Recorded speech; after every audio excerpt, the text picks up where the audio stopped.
नमस्कार हरि प्रेमियों, आपका हमारे YouTube चैनल में स्वागत है। सभी हरि प्रेमियों को जय श्री राम।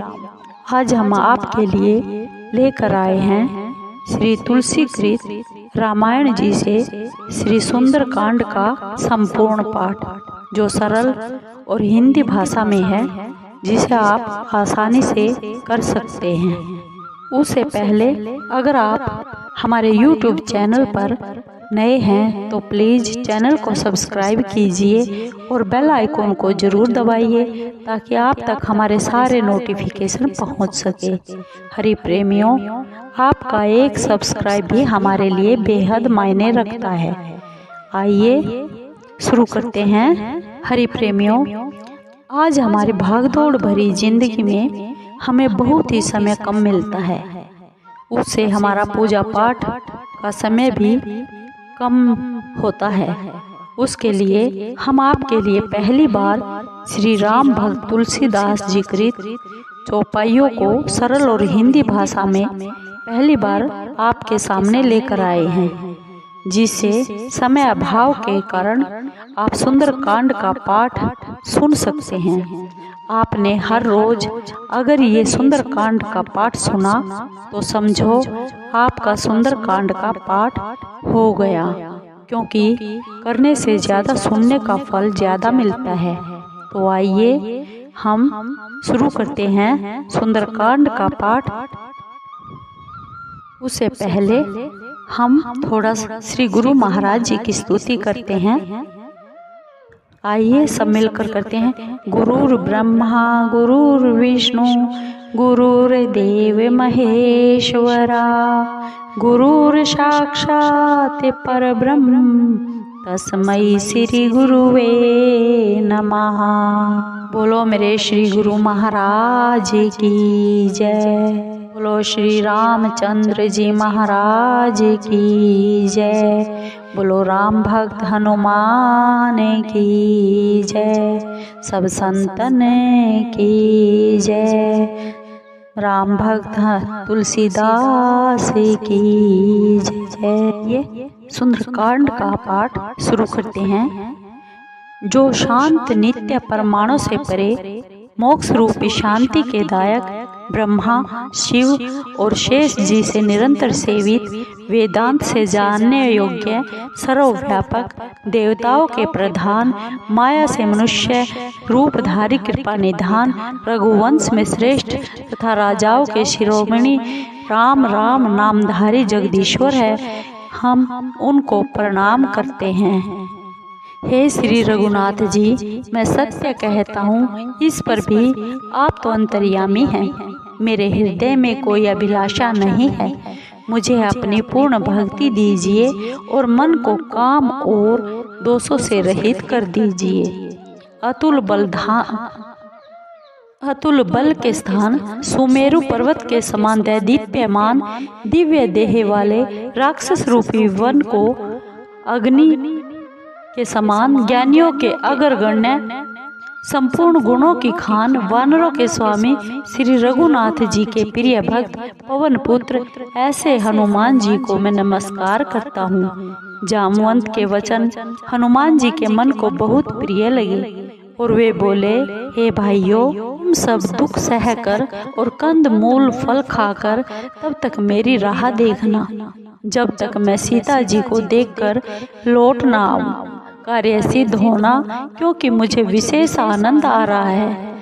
ऐसा कहकर सबको मस्तक नवाकर प्रसन्नता पूर्वक श्री रघुनाथ जी का हृदय में ध्यान करके हनुमान जी चले। समुद्र के तट पर एक सुंदर पर्वत था। उस पर खेल में ही कूदकर हनुमान जी चढ़ गए। महाबलवान हनुमान जी बारंबार श्री रघुनाथ जी का स्मरण कर बड़े वेग से उछले। जिस पर्वत पर पांव रखकर हनुमान जी कूदे, वह तुरंत पाताल लोक में चला गया। जैसे श्री रघुनाथ जी का अमोघ बाण छूटता है, वैसे ही हनुमान जी चले। समुद्र ने हनुमान जी को श्री रघुनाथ जी का दूत जानकर मैनाक से कहा, तुम उनकी थकावट को दूर करने वाले बन जाओ। इंद्र ने जिस दिन हाथ में वज्र लेकर सब पर्वतों के पंख काट डाले थे, उस दिन पवन देव ने तुम्हारी सहायता की थी। तुम्हें उड़ाकर जिसने छिपा दिया, अब उन्हीं के पुत्र लंका को जाते हैं, अतः उनकी सहायता करनी चाहिए। सागर के वचन हृदय में मानकर मैनाक पर्वत तुरंत उठे और हनुमान जी को हाथ जोड़कर बारंबार प्रणाम करके कहा कि विश्राम कीजिए। हनुमान जी ने हाथ से छूकर उसे प्रणाम किया और बोले, हे भाई, श्री रामचंद्र जी का कार्य किए बिना मुझे विश्राम कहा। देवताओं ने हनुमान जी को जाते हुए देखा तो उनके विशेष बल एवं बुद्धि को जानने के लिए सुरसा नामक सांपों की माता को भेजा। उसने हनुमान जी के पास आकर यह बात कही, आज देवताओं ने मुझे अच्छा भोजन दिया है। यह सुनकर हनुमान जी हंसकर बोले, श्री राम जी का कार्य करके लौट जाऊं और सीता जी की खबर प्रभु को सुना दूं, तब आकर तुम्हारे मुख में बैठूंगा। हे माता, सच कहता हूँ, मुझे जाने दो। जब किसी भी उपाय से न जाने दिया, तब हनुमान जी ने कहा, अच्छा, तुम मुझे खा क्यों नहीं लेती। जब उसने योजन भर का मुख फैलाया, तब हनुमान जी ने अपने शरीर को दुगना कर लिया। उसने 16 योजन का मुख किया तो हनुमान जी तुरंत 32 योजन के हो गए। सुरसा ने जैसे जैसे बदन बढ़ाया, उसने दूना रूप हनुमान जी ने दिखाया। जब सुरसा ने 100 योजन का मुख किया, तब हनुमान जी ने बहुत छोटा सा रूप धारण कर लिया और सुरसा के मुख में घुसकर फिर तुरंत बाहर आ गए और सिर नवाकर विदा मांगी। तब सुरसा बोली, मुझे देवताओं ने जिसके लिए भेजा था, सो मैंने तुम्हारी बुद्धि और बल का सब भेद जान लिया है। बोलो सियावर रामचंद्र की जय। तुम बड़े बलवान और बुद्धिमान हो, श्री रामचंद्र जी के सब कार्य करोगे, यह आशीर्वाद देकर वह चली गई। तब हनुमान जी प्रसन्न होकर चले। समुद्र में एक राक्षसी रहती थी। वह माया करके आकाश में उड़ते हुए पक्षियों को पकड़ लेती थी। जीव जंतु आकाश में उड़ते थे, उनकी परछाई जल में देखकर वह माया से पकड़ लेती थी, जिसे वे उड़ नहीं सकते थे। ऐसे यह सदैव आकाशचारियों को खाया करती थी। वही कपट हनुमान जी से किया तो हनुमान जी ने उसे पहचान लिया और उसे मारकर पवन पुत्र धीर बुद्धि हनुमान जी समुद्र के पार जा पहुँचे। वहां जाकर वन की शोभा देखी। शहद के लोभ से भौरे गुंजार कर रहे थे। नाना भांति के वृक्ष फल फूलों से सुशोभित हैं। पक्षी व पशुओं के झुंड देखकर हनुमान जी के मन को सुहावने लगे। आगे बड़ा भारी पर्वत देखकर उस पर हनुमान जी कूद कर चढ़ गए। हे पार्वती, इसमें हनुमान जी की कुछ बड़ाई नहीं है। यह सब प्रभु का प्रताप है, जो काल को भी खा लेता है। प्रभु पर चढ़कर हनुमान जी ने लंका देखी। बहुत बड़े किले का वर्णन नहीं किया जा सकता है। वह कोट बहुत ऊंचा है, चारों ओर समुद्र है। सोने के कंगूरे बहुत चमकीले हैं। सोने का परकोट रंग बिरंगी मणियों से जड़ा हुआ है। घर बहुत सुंदर है। चौराहे, बाजार, अच्छी सड़कें और गलियों से सुशोभित नगर बहुत उत्तम रीति से बसा हुआ है। हाथी, घोड़े, खच्चरों के झुंड तथा पैदल और रथों को कौन गिन सकता है। बहुत प्रकार के रूप वाले महाबली राक्षसों की सेना का वर्णन करते नहीं बनता। वन, बाग, बगीचे, फुलवाड़ी, तालाब, कुएं और बावड़ी शोभायमान है। मनुष्य, नाग और गंधर्व कन्याएं अपने रूप से मुनियों के चित्त को मोह लेती है। कहीं पर्वत के समान देह वाले महाबलवान मल्ल गरज रहे हैं और अनेक अखाड़ों में बहुत भांति से लड़ रहे हैं तथा एक दूसरे को ललकार रहे हैं। भयंकर देह वाले योद्धाओं के दल बड़ी सावधानी से नगर के चारों ओर पहरा दे रहे हैं। कहीं राक्षस भैंसे, मनुष्य, गायें, गधे और बकरे भक्षण कर रहे हैं तुलसीदास जी ने इनकी कथा बहुत थोड़ी सी कही है, क्योंकि यह श्री राम जी के बाण रूपी तीर्थ में देह छोड़ अवश्य मोक्ष पाएंगे। बहुत से पहरेदारों को देखकर हनुमान जी ने मन में विचारा कि बहुत छोटा सा रूप धारण कर रात्रि के समय नगर में प्रवेश करूं। हनुमान जी मच्छर के समान रूप धारण कर मनुष्यों में सिंह रूप श्री राम जी का स्मरण करके लंका में चले। वहां लंकिनी नाम की एक राक्षसी रहती थी। वह बोली, तू मेरा निरादर करके कहाँ जाता है? हे सठ, तू मेरा भेद जानता है कि सब चोर ही मेरे आहार हैं।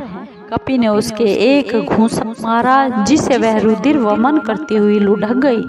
फिर संभल कर लंकिनी उठी और हाथ जोड़ शंका सहित प्रार्थना करने लगी।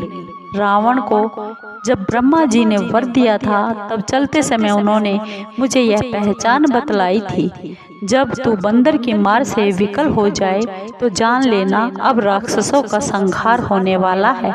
हे तात, मेरे बड़े पुण्य भाग्य है, मैं नेत्रों से श्री राम जी के दूत को देख पाई। हे तात, स्वर्ग वह मोक्ष का सुख तराजू के पलड़े में रखा जाए, और जो पल भर के सत्संग का सुख है वह दूसरे पलड़े में रखा जाए, तो सब मिलकर भी सत्संग के बराबर नहीं होते। हृदय में श्री राम जी का स्मरण कर नगर में प्रवेश कर सब कार्य किए जाए, उसको विष अमृत हो जाता है। शत्रु मित्रता करता है, समुद्र गौ के समान हो जाता है, आग ठंडी हो जाती है।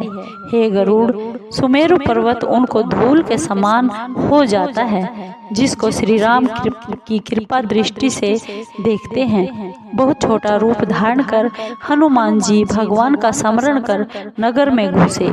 उन्होंने प्रत्येक घर ढूंढा तो जहां तहां अगणित योद्धा देखे। फिर रावण के महल में गए। वह बहुत ही विचित्र था, जिसका वर्णन नहीं हो सकता। हनुमान जी ने रावण को सोते हुए देखा, परंतु महल में जानकी जी कहीं दिखाई नहीं पड़ी। फिर एक सुंदर भवन देखा, वहां भगवान का मंदिर अलग बना हुआ था।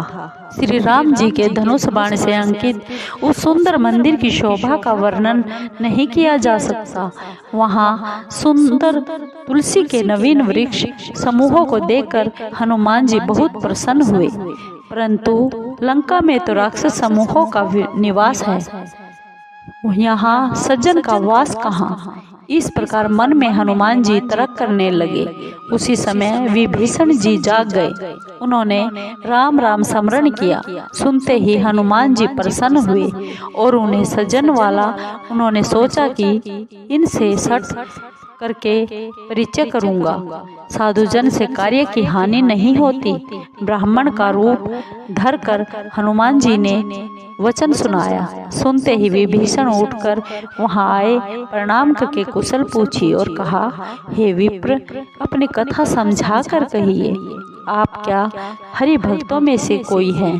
क्योंकि मेरे हृदय में बहुत प्रीति उत्पन्न हो रही है, अथवा श्री राम जी के चरणों के कोई प्रेमी हैं जो मुझे बड़भागी करने आए हैं। तब हनुमान जी ने सब राम कथा कहकर अपना नाम बताया। सुनते ही दोनों के शरीर पुलकित हो गए और श्री राम जी के गुण समूह स्मरण कर दोनों के मन प्रेम मग्न हो गए। बोलो श्री रामचंद्र की जय।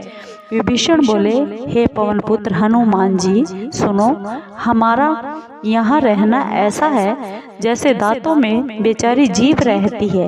हे तात, मुझे अनाथ जानकर क्या कभी श्री राम जी मुझ पर कृपा करेंगे? मेरा तमोगुणी राक्षस शरीर है, साधन भी नहीं है, मन में श्री राम जी के चरणों में प्रीति भी नहीं है। परंतु हे हनुमान जी, अब मुझे विश्वास हुआ कि श्री हरि की कृपा के बिना संत नहीं मिलते। जब श्री राम जी की कृपा है तभी तो आपने हट करके मुझे दर्शन दिए हैं। यह सुनकर हनुमान जी ने कहा, हे विभीषण, सुनो, प्रभु राम जी की यह रीति है कि वे अपने भक्तों पर सदा प्रीति करते हैं। कहो तो मैं ही कौन सा बड़ा कुलीन हूँ, जाति का चंचल बंदर, सब प्रकार से हीन हूँ। प्रातःकाल जो मेरा नाम लेवे तो उसे भोजन भी न मिले, हे मित्र सुनो, ऐसा तो मैं अधम हूँ, किंतु मुझ पर श्री रघुनाथ जी ने कृपा की है। प्रभु के गुणों को स्मरण कर दोनों की आंखों में आंसू भर आए। जो जानबूझकर ऐसे स्वामी को भूल जाते हैं, वे मनुष्य दुखी क्यों ना हो। इस भांति श्री रामचंद्र जी के गुणों को कहते हुए दोनों ने अनिर्वचनीय विश्राम पाया। फिर विभीषण ने वह कथा कही जिस प्रकार जानकी जी वहाँ रहती थी। तब हनुमान जी ने कहा, हे भाई सुनो, मैं माता जानकी को देखना चाहता हूँ। विभीषण ने सब युक्ति सुनाई। तब हनुमान जी विदा मांग कर चले। फिर वही रूप धर कर वहां गए जहां अशोक वन में सीता जी रहती थी। हनुमान जी ने सीता जी को देख मन ही मन प्रणाम किया। वहां बैठे बैठे रात बीती जाती है। देह दुर्बल हो रही है, सिर पर जटाओं की बैनी है, हृदय में श्री राम जी के गुणों को जप कर रही है। सीता जी अपने चरणों की ओर टकटकी लगाकर देख रही है और मन श्री राम जी के श्री चरणों में लगा हुआ है। जानकी जी को दीन देखकर हनुमान जी बहुत दुखी हुए। हनुमान जी वृक्ष के पत्तों में छिपे रहे और विचार करने लगे कि भाई अब क्या करना चाहिए। उस समय रावण आ पहुंचा। उसके साथ श्रृंगार किए हुए बहुत सी स्त्रियां भी थी। उस दुष्ट ने सीता जी को बहुत भांति से समझाकर शाम दाम भय और भेद दिखाकर समझाया। रावण बोला, हे चतुर सुंदरी सुनो, मंदोदरी आदि सब रानियों को मैं तुम्हारी दासी बनाऊंगा। यह मेरी प्रतिज्ञा है। तुम एक बार मेरी ओर देख लो। तब सीता जी परम स्नेही श्री राम जी का स्मरण कर तिनके को आड़ में रखकर बोली, रे दसमुख सुन, क्या जुगनू के प्रकाश से कमलिनी कभी खिलती है? तू ऐसा ही मन में समझ ले। फिर जानकी जी बोली, रे दुष्ट, क्या तुझे श्री रघुनाथ जी के वाण की सुधि नहीं? रे मूर्ख, तू मुझे सोने में हर लाया है। रे अधर्म निर्लज, तुझे लाज नहीं आती? अपने को जुगनू के समान और श्री रामचंद्र जी को सूर्य के समान सुनकर तथा कठोर वचन सुन रावण बहुत खिसिया कर क्रोध में तलवार निकाल कर बोला, हे सीते, तूने मेरा अपमान किया है, इसलिए तेरा सिर इस पैनी तलवार से काटता हूँ, नहीं तो जल्दी से मेरी बात मान ले। हे सुमुखी, नहीं मानोगी तो जीवन की हानि होगी। सीता जी बोली, रे मूर्ख सुन, प्रभु की भुजा जो नील कमल की माला के समान व हाथी के सूंड के समान सुंदर है, या तो वह भुजा ही मेरे कंठ में पड़ेगी या फिर तेरी कठोर तलवार ही पड़ेगी। मेरा दृढ़ निश्चय है। हे चंद्रहास, श्री राम जी के विरह की अग्नि से उत्पन्न मेरे दुख को तू हर ले। तेरी श्रेष्ठ धार रात्रि रूप है, अतः तू मेरे दुख के भार को हर ले। सीता जी के ऐसे वचन सुन वह मारने दौड़ा। तब मंदोदरी ने नीति युक्त वचन कहकर उसे समझाया। रावण सब निशाचरों को बुलाकर बोला कि जाकर सीता को बहुत प्रकार से भय दिखाओ। यदि वह 1 महीने में मेरा कहना नहीं मानेगी तो उसे तलवार से मार डालूंगा। ऐसा कहकर रावण तो घर चला गया और यहाँ राक्षसियां नाना प्रकार से भयंकर रूप धारण करके माँ सीता को डराने लगी। उसमें त्रिजटा नाम की राक्षसी ज्ञान में चतुर और श्री राम जी के श्री चरणों की प्रेमी थी। सबको बुलाकर उसने अपना सोपन सुनाया और कहा, सीता जी की सेवा करके अपना भला कर लो। सपने में मैंने देखा कि वानर ने लंका जला दी और निशाचरों की सेना को मार डाला। रावण नंगे सिर गधे पर सवार था। उसके सिर मुंडे हुए थे और 20 भुजाएं कटी हुई थी। इस प्रकार वह दक्षिण दिशा को जा रहा था और लंका मानो विभीषण की को मिल गई। नगर भर में श्री रघुनाथ जी की दुहाई फिर गई। तब प्रभु ने सीता जी को बुला भेजा। मैं पुकार कर निश्चय पूर्वक कहती हूँ कि 4 दिन के बाद यह सब सत्य हो जाएगा। उसके वचन सुनकर सब राक्षसियां डर गई और जानकी जी के श्री चरणों में गिर पड़ी। सब इधर उधर चली गई। तब सीता जी मन में चिंता करने लगी कि 1 महीने बाद नीच राक्षस मुझे मार डालेगा। सीता जी फिर जटा से हाथ जोड़कर बोली, हे माता, विपत्ति में मेरा साथ देने वाली तुम ही हो।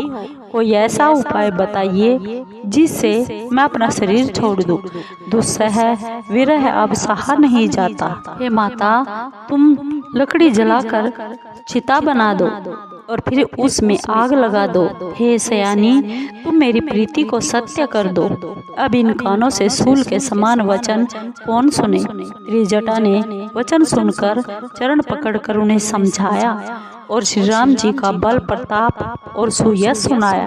वह बोली, हे राजकुमारी, सुनो, रात्रि में अग्नि नहीं मिलेगी। ऐसा कहकर वह अपने घर को चली गई। सीता जी मन में कहने लगी, देव ही मेरे प्रतिकूल हो गया, न तो अग्नि ही मिलती है, न दुख ही दूर होता है।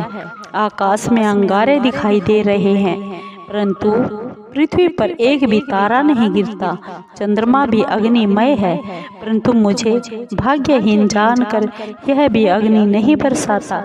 हे अशोक वृक्ष, मेरी विनय सुन, मेरा शोक दूर करो और अपने अशोक नाम को सत्य करो। तेरे नवीन पत्ते आग के समान लाल है। अग्नि दे, विरह की सीता को ना जला।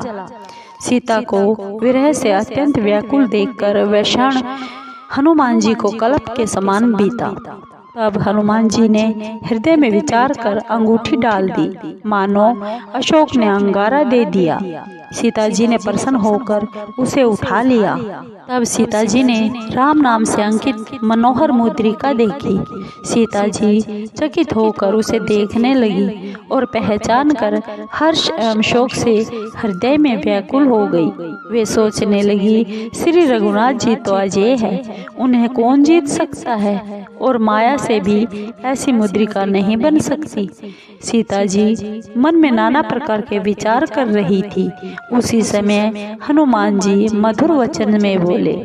वे श्री राम जी के गुणों का गान करने लगे, जिन्हें सुनते ही सीता जी के दुख दूर हो गए। वह मन और कान लगाकर सुनने लगी।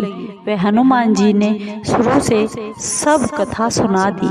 सीता जी बोली, जिसने कानों को अमृत रूपी यह कथा कही है, हे भाई, वह सामने क्यों नहीं आता। हनुमान जी निकट गए तो उन्हें देख सीता जी ने मुंह फेर लिया। उनके मन में आश्चर्य हुआ। हनुमान जी ने कहा, हे माता सीता जी, करुणामय की सच्ची सौगंध खा कर कहता हूँ कि मैं श्री राम जी का ही दूत हूँ और यह मुद्रिका मैं ही लाया हूँ। श्री राम जी ने पहचान के लिए यह तुमको चिन्ह रूप में दी है। सीता जी ने पूछा, मनुष्य और बंदरों का साथ कैसे हुआ। तब वह कथा हनुमान जी ने कहकर सुनाई कि इस प्रकार साथ हुआ। हनुमान जी के ऐसे प्रेम भरे वचन सुनकर सीता जी के हृदय में विश्वास हो गया। उन्होंने जान लिया कि यह मन वचन कर्म से कृपा सिंधु श्री राम जी का सेवक है। हरि भक्त जानकर मन में बड़ी प्रीति हुई, नेत्रों में जल भर आया और शरीर पुलकित हो गया। सीता जी बोली, हे हनुमान, वियोग रूपी समुद्र में गोते खाती मुझको तुम नाव रूप हो गए। अब सुखधाम प्रभु की कुशल कहो, मैं बलिहारी जाऊं। भाई सहित हर के शत्रु श्री राम जी को कोमल हृदय और दयालु है। हे तात, फिर किस कारण से यह निष्ठुरता धारण कर ली है। अपने सेवक को सुख देना तो उनका स्वाभाविक आदत है। क्या वे कभी मेरी याद भी करते हैं। हे तात, क्या कभी उनके कोमल श्याम शरीर को देखकर मेरे नेत्र शीतल होंगे। मुख से वचन नहीं आता, नेत्रों में जल भर आ गया। हा नाथ, आपने मुझे बिल्कुल ही भुला दिया। सीता जी को विरह से व्याकुल देखकर हनुमान जी सुंदर और विनय युक्त वचन बोले, हे माता, कृपा निधान प्रभु लक्ष्मण जी सहित कुशल से है, परंतु वे आपके वियोग में बड़े दुखी हैं। हे माता, मन को छोटा ना करिए, उनके हृदय में आपसे दूना प्रेम है। हे माता, अब श्री रघुनाथ जी का संदेश धैर्य पूर्वक सुनिए। ऐसा कहकर हनुमान जी गदगद हो गए और उनकी आंखों से प्रेम आंसू भर गए। हनुमान जी बोले, श्री राम जी ने कहा है कि हे सीते, तुम्हारे वियोग में मुझे सब वस्तुएं विपरीत हो गई हैं। वृक्षों के नए पत्ते अग्नि के समान, रात्रिकाल के समान और चंद्रमा सूर्य के समान तथा कमल वन भालों के वन के समान हो गए हैं। बादल मानो गर्म तेल बरसाते हैं और जो हितैषी थे वे पीड़ा देने वाले हो गए हैं। त्रिविध वायु सांप ही फुसकार के समान हो गई है। कहने से दुख कम नहीं हो जाता है, परंतु किससे कहूँ, यह दुख कोई जान नहीं सकता। मेरे और तुम्हारे प्रेम का तत्व केवल एक मेरा मन ही जानता है। सो वह मेरा मन सदा तुम्हारे पास रहता है। मेरे प्रेम का सार इतने में ही जान लेना। श्री राम जी का संदेश सुन सीता जी प्रेम में मगन हो गई। उन्हें शरीर की भी सुधि नहीं रही। हनुमान जी कहने लगे, हे माता, सेवक को सुख देने वाले श्री रामचंद्र जी का स्मरण करके हृदय में धैर्य धरो। उनकी प्रभुत्व को हृदय में रख मेरे वचनों को सुन व्याकुलता छोड़ दो। राक्षसों के समूह पतंगों के तुल्य हैं और श्री रघुनाथ जी के वाण अग्नि के समान हैं। अतः हे माता, राक्षसों को भस्म हुआ जानकर हृदय में धीरज धरो। हे माता, यदि श्री रघुनाथ जी ने खबर पाई होती तो वे कदापि देर नहीं करते। राम रूपी सूर्य उदय होने पर राक्षसों की सेना रूपी अंधकार कहाँ रह सकता है। हे माता, मैं आपको अभी लेवा ले चलूं, परंतु प्रभु की शपथ है कि उनकी ऐसी आज्ञा नहीं है। अतः हे माता, कुछ दिन और धैर्य धरो। वानरों के सहित श्री रघुनाथ जी यहाँ आएंगे और राक्षसों को मार कर आपको ले जाएंगे। उनका यश नारद आदि तीनों लोकों में गाएंगे। सीता जी बोली, हे पुत्र, सब बंदर तुम्हारे ही समान छोटे होंगे और राक्षस तो बड़े ही बलवान होते हैं। अतः मेरे मन में बड़ी शंका है। यह सुन हनुमान जी ने अपना स्वरूप प्रकट किया। सुमेरु पर्वत के आकार का युद्ध में बड़ा ही डरावना और बलवान शरीर था। तब सीता जी के मन में भरोसा हुआ। हनुमान जी ने फिर वही छोटा रूप धारण कर लिया और बोले, हे माता सुनो, बंदरों में बुद्धि बल अधिक नहीं होता, परंतु प्रभु के प्रताप से छोटा सा सांप भी गरुड़ को खा सकता है। भक्ति, प्रताप, तेज और बल से भरे वचन सुनकर सीता जी के मन में संतोष हुआ। हनुमान जी को श्री रामचंद्र जी का प्रिय जानकर सीता जी ने आशीर्वाद दिया कि हे तात, तुम बल एवं बुद्धि के भंडार हो। तुम्हें बुढ़ापा न आए तथा अजर अमर गुण निधान हो। श्री रघुनाथ जी तुम पर सदा कृपा करे। श्री राम जी सदा कृपा करे। ऐसा कानों में से सुनकर हनुमान जी के प्रेम में मगन हो गए। बारंबार सीता जी के चरणों में सिर नवाकर कपि हाथ जोड़कर बोले, हे माता, अब मैं कृतार्थ हो गया। आपका आशीर्वाद अटल है, यह बात प्रसिद्ध है।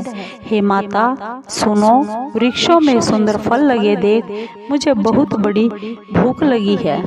सीता जी बोली, हे पुत्र, इस बगीचे की रक्षा बड़े ही बलवान राक्षस योद्धा करते हैं। हनुमान जी ने कहा, हे माता, यदि आप मन में सुख माने तो मुझे उसका भी डर नहीं है। जानकी जी ने हनुमान जी को बुद्धि और बल में निपुण देखकर कहा, हे तात, जाओ श्री रघुनाथ जी के चरणों को हृदय में रख मीठे फल खाओ। वे सीता जी को सिर नवाकर बाग में घुसे और फलों को खाकर वृक्षों को तोड़ने लगे। वहाँ बहुत से योद्धा रक्षक थे।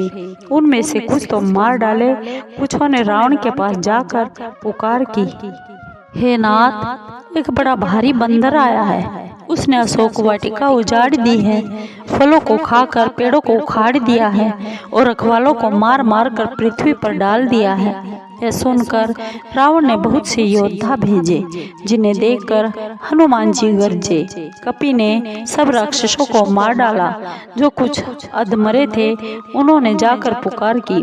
फिर रावण ने अक्षय कुमार को भेजा तो वह असंख्य बड़े बड़े योद्धा लेकर चला। उसको आते देखकर हनुमान जी ने एक वृक्ष उखाड़ कर ललकारा और उसे मारकर बड़े जोर से गरजे।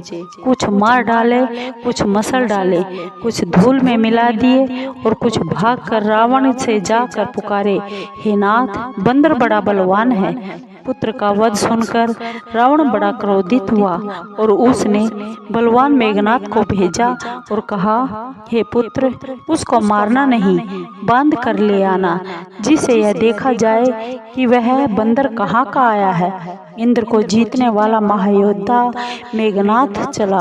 भाई का मारा जाना सुन उसे क्रोध आ गया। हनुमान जी ने देखा कि ये महान योद्धा है तो वे बड़े जोर से गरजे और दौड़े। एक भारी वृक्ष उखाड़ कर मेघनाथ के ऊपर प्रहार कर उसका रथ तोड़ उसे रथ से हीन कर दिया।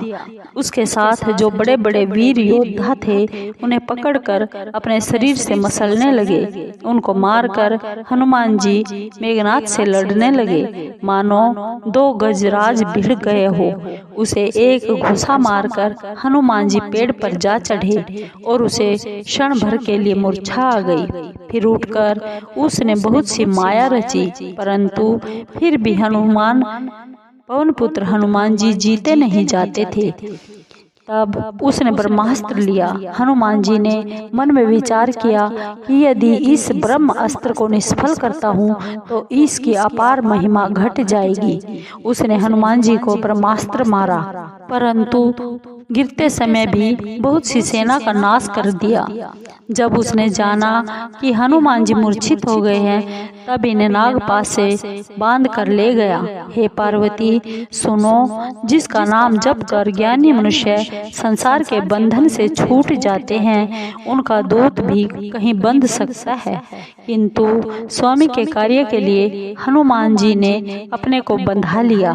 बंदर का बांधा जाना सुन राक्षस दौड़े और कौतुक के हेतु सभा में आए। हनुमान जी ने रावण की सभा देखी। उसके ऐश्वर्य का वर्णन कुछ किया नहीं जाता।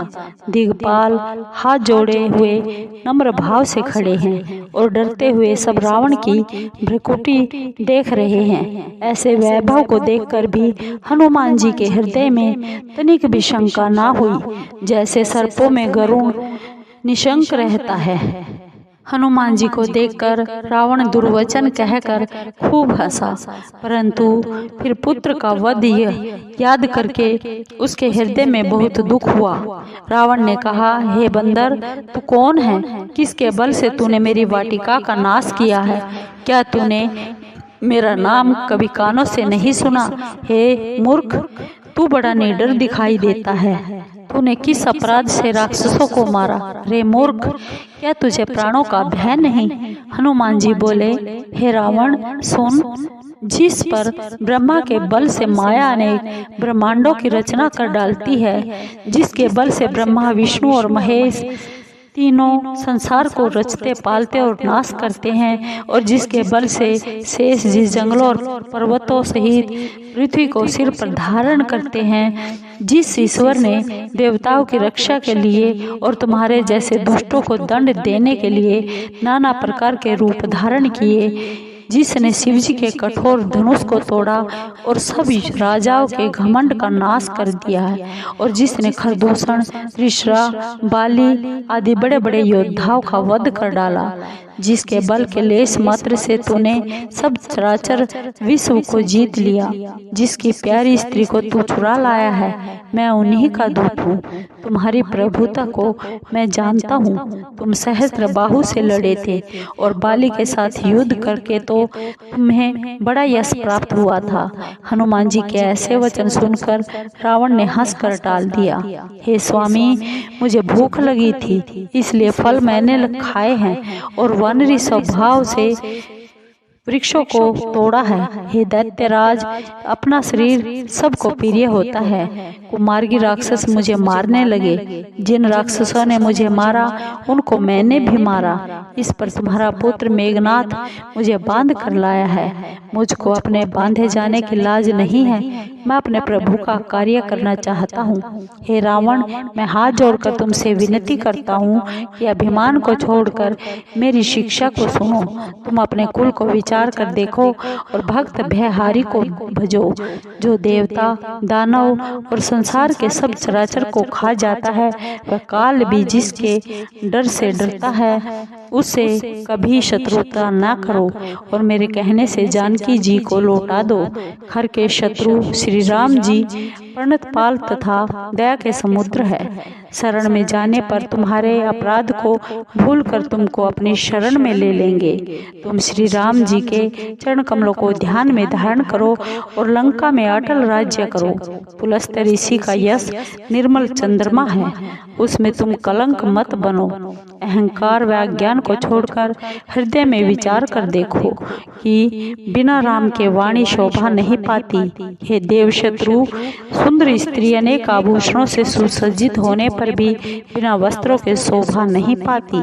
श्री राम जी से विमुख होकर यश, ऐश्वर्य और संपत्ति पाई हुई भी जाती रहेगी और ना पाने के समान है। जिन नदियों में सोता नहीं होता उनका जल वर्षा के होने के बाद सूख जाता है।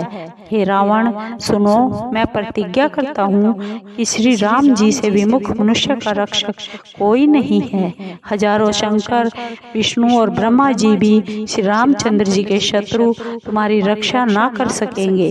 जो अभिमान मोह की जड़ और बहुत से दुखों को देने वाला है, उसे तुम त्याग दो और कृपा सिंधु रघुकुल के स्वामी श्री रामचंद्र जी का भजन करो। यद्यपि हनुमान जी ने भक्ति, ज्ञान और वैराग्य से भरी हुई भलाई की बात कही, तो भी अभिमानी रावण हंसकर कहने लगा कि यह बंदर तो मुझे बड़ा ज्ञानी गुरु मिला है। हे दुष्ट, तेरी मृत्यु निकट आ गई है और तू उपदेश देने चला है। हनुमान जी बोले, उसका उल्टा होगा, अर्थात तेरी मौत निकट आ गई है। तुझे मति भ्रम हो गया है, ऐसा प्रत्यक्ष ज्ञात होता है। हनुमान जी के वचन सुन रावण बहुत क्रोधित होकर बोला, इस मूर्ख के प्राण ही क्यों नहीं ले लेते। यह सुनकर राक्षस मारने दौड़े। उसी समय मंत्रियों सहित विभीषण जी आ गए। शीश नवाकर और बहुत विनय करके विभीषण ने रावण से कहा, हे महाराज, दूत को मारना उचित नहीं, यह नीति के विरुद्ध है, अतः इसे कोई और दंड दीजिए। सब ने कहा, हे भाई, यह सलाह ठीक है। यह सुनकर रावण हंसकर कहने लगा, अच्छा, इस वानर को अंग भंग करके भेज दो। मैं सबको समझा कर कहता हूँ कि बंदर की ममता पूंछ पर अधिक रहती है, अतः उसी को तेल में डुबोकर कपड़ा बांधकर आग लगा दो। यह पूंछहीन होकर वहाँ जाएगा, तब यह मूर्ख अपने स्वामी को लेकर यहाँ आवेगा, जिनकी इसने बहुत ही बड़ाई की है। मैं उनकी प्रभुता देखना चाहता हूँ। यह वचन सुनकर हनुमान जी मन में मुस्कुराए कि मुझे ज्ञात होता है सरस्वती जी ने सहायता की है। रावण के वचन सुन मूर्ख निशाचर वही तैयारी करने लगे। लंका में वस्त्र, घी और तेल नहीं रहा और वीर हनुमान जी ने यह खेल किया, पूंछ बढ़ा ली। नगर के लोग तमाशा देखने आए। वे हनुमान जी को लात घूंसे मारते और हंसी करते। ढोल बज रहे हैं, सब तालियां पीट रहे हैं। हनुमान जी को सारी लंका में घुसाकर पूंछ में आग लगा दी। आग लगी देखकर हनुमान जी ने तुरंत ही बहुत छोटा शरीर कर लिया और कूदकर सोने की अटारियों पर चढ़ गए। देखकर निशाचरों की स्त्रियां डर गई। भगवान की प्रेरणा से उस समय 49 पवन चलने लगे। तब हनुमान जी अट्टहास करके गरजे और बढ़कर आकाश से जा मिले। शरीर बहुत बड़ा था परंतु हल्का था। वे एक भवन से दूसरे भवन पर दौड़कर चढ़ जाते हैं। लंका जल रही है, उसमें करोड़ों कराल लपटें निकल रही हैं, जिससे लोग बेहाल हो गए। हाँ बाप, हाँ माता पुकार रहे हैं, इस समय हमें कौन बचाएगा? हमने पहले ही कहा था कि यह बंदर नहीं है, कोई देवता है, बंदर का रूप धर कर आया है। महात्माओं का अपमान करने का फल ऐसा ही होता है। अनाथ के नगर के समान नगर जल रहा है। महावीर जी ने एक क्षण में सारे नगर को जला दिया, केवल एक विभीषण का घर नहीं जला। शिव जी कहते हैं, हे पार्वती, हनुमान जी तो उन्हीं के दूत हैं जिन्होंने अग्नि को बनाया है, इसी कारण वे जले नहीं। हनुमान जी ने सारी लंका को उलट पलट कर जलाया और फिर समुद्र में कूद पड़े। फिर हनुमान जी पूछ बुझाकर, थकावट दूर करके और छोटा सा रूप बनाकर जानकी जी के आगे हाथ जोड़कर जा खड़े हुए और बोले, हे माता, मुझे चिन्ह दीजिए। जैसे रघुनाथ जी ने मुझे मुद्रिका दी थी, तब सीता जी ने चूड़ामणि उतार कर हनुमान जी को दी और हनुमान जी ने उसे प्रसन्नता पूर्वक ले लिया। सीता जी बोली, हे तात, प्रभु से मेरा प्रणाम कहना। ऐसा कहना कि हे प्रभु, आप तो सब प्रकार से पूर्ण काम हैं, अतः आप अपने ही दीन दयालु होने के यश को याद करके मेरे भारी संकट को दूर करिए। हे तात, इंद्र के पुत्र जयंत की कथा सुनाना और प्रभु को उनके बाण का प्रताप स्मरण कराना। हे नाथ, आप महीने भर न आएंगे तो मुझे जीवित न पाएंगे। हे कपि, कहो मैं किस तरह अपने प्राण रखूं? तुम भी तो अब जाने के लिए कहते हो। तुम्हें देखकर कुछ छाती ठंडी हुई थी, अब फिर मेरे लिए वही दिन और वही रातें होंगी। जैसे मणि के बिना सर्प व्याकुल रहता है और जल के बिना मछली व्याकुल रहती है, वैसे ही श्री रघुनाथ जी को देखे बिना मैं दुखी हूँ। हे तात, हनुमान जी, न जाने विधाता हमें अयोध्या फिर कब पहुँचावेगा? सब माताओं सहित भरत, शत्रुघ्न और अन्य सभी लोग कब आनंद पाएंगे?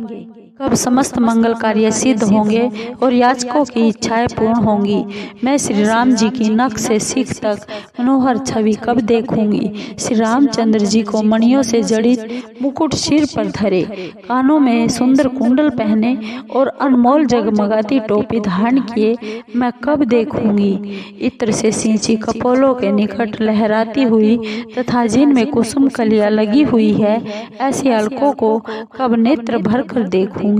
मस्तक पर सुंदर तिलक किए धनुष के समान भुजों वाले उन प्रभु को मैं बड़भागिनी कब नेत्रों के पलक विसार कर देखूंगी? विशाल, सुंदर, चंचल, सुखप्रद और मान को दूर करने वाले मेरी ओर देखते हुए प्रभु के नेत्रों से अपना मन बलिहारी करके कब देखूंगी? तोते के समान नासिका और उसमें लटकन अत्यंत शोभा से युक्त चंद्रमा के तुल्य मुख को चकोर के समान तृण तोड़कर कब देखूंगी? हे कपि, जिनके अधर लाल, दांत दाढ़िम के समान रसना सुंदर और हास्य मृदु है, उन चंद्रमा के समान प्रकाश युक्त स्वामी का मैं कब दर्शन करूंगी? भक्तों के मन को हरने वाले वचन में अपने कानों से कब सुनूंगी? वह सुंदर थोड़ी और अमृत के समान चितवन मैं कब देखूं? शंख के समान कंठ, जिसमें सुंदर तुलसी और मणियों की माला पहने हैं, विशाल वक्षस्थल और सुख की 3 रेखाओं को मैं कब देखूंगी? हाथी के सूंड के समान विशाल भुजाओं तथा कमल के समान हाथों को, जो कि आभूषणों से युक्त है, धनुष बाण लिए मैं कब देखूंगी? सुंदर महीन झबला पहने, उस पर पीताम्बर डाले, यज्ञोपवीत से युक्त प्रभु के उदर का दर्शन मैं अपने नेत्रों से कब करूंगी? हनुमान जी ने सीता जी को बहुत प्रकार से समझाकर धीरज दिया और उनके चरण कमलों में सिर नवाकर श्री रामचंद्र जी के पास चल पड़े। चलते समय बड़े जोर की गर्जना की, जिसे सुनकर निशाचरों की स्त्रियों के गर्भ गिर गए। समुद्र के इस पार आए तब वानरों ने आनंद ध्वनि सुनाई। हनुमान जी को देखकर सब बहुत प्रसन्न हुए और अपना नया जन्म समझा। हनुमान जी का मुख प्रसन्न था और शरीर में तेज विराजमान था। उसे देखकर वे जान गए कि यह श्री रामचंद्र जी का कार्य कर आए हैं। सब बड़ी प्रसन्नता से सुखी होकर मिले। जैसे तड़पती हुई मछली को पानी मिल जाए, सब वानर प्रसन्न हो नई नई कथाएं कहते और नवीन इतिहास पूछते हुए श्री रघुनाथ जी के पास चले। तब वानर मधुवन के भीतर आए और अंगद की सम्मति से मीठे फल खाए। जब रखवाले मना करने लगे तो मारे मुक्कों के उन्हें भगा दिया।